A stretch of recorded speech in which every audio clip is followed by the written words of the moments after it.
Hi everyone, so today's video is on the top 5 seedlings I would never start inside again. And probably the number one reason for a lack of success or spindly growth is because I am growing them inside.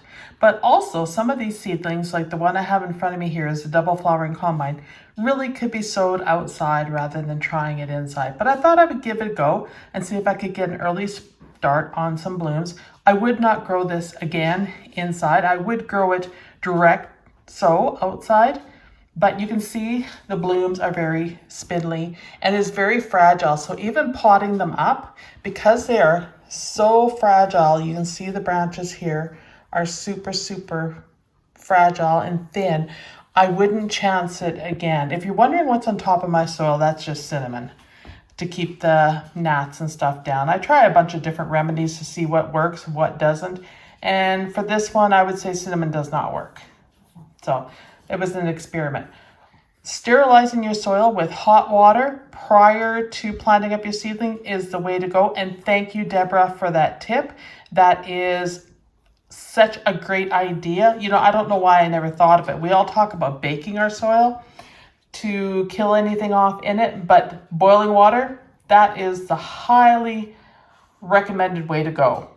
I can't stress it enough, and I am now using that in my own seed starting practice. I do have a few more seeds I want to start. I've left them till late. But anyhow, combine, I wouldn't start again inside, but definitely start direct sow it outside. Can you believe this is chives?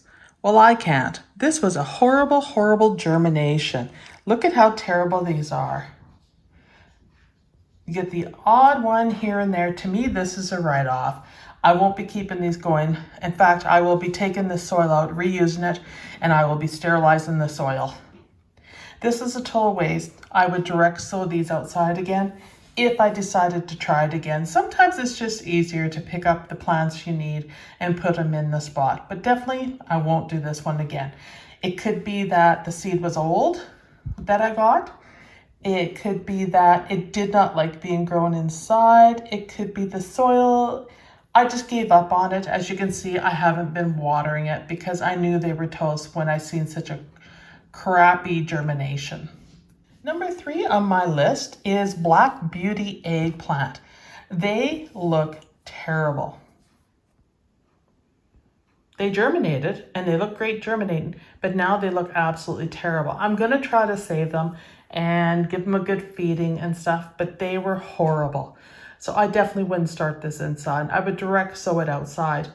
But let's see what the summer does. If they make it to the summer, then I'll give it maybe another try next year, but direct sow. But if they don't make it to the summer, I'm not gonna try it again in the garden. I have another package of eggplant, a different variety that I will direct sow. I was gonna try that one inside and I'm not gonna.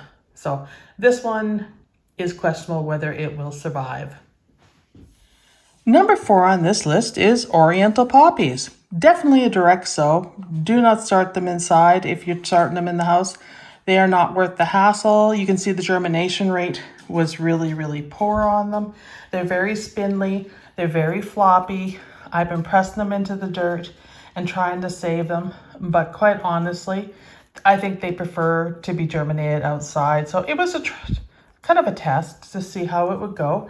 And I just wouldn't do it again. But I'm looking forward, if these survive, to some flowers out of them. So we'll see.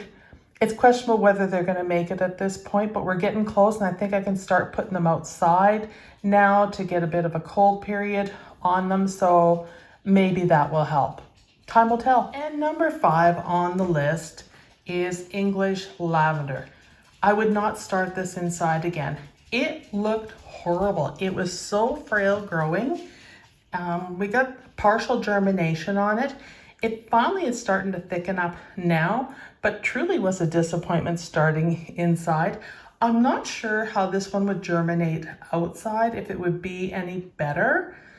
It may be that's just not meant for our climate, but please leave me a note in the comments, a message in the comments, if you've grown it successfully inside and if you have any tips or tricks for it.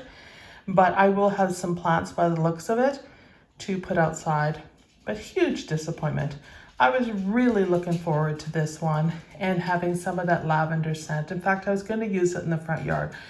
We'll see. We'll see how this one goes. If it continues to do okay, then I'll be able to plant it out.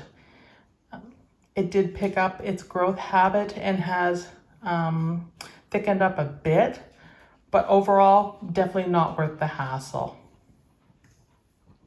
On a positive note, the coleus is doing super well, and I'm very happy with how it's going. Last year, I had very little success with coleus. This year, I have done very, very well by changing my tactics as well as putting in grow lights. So live and learn.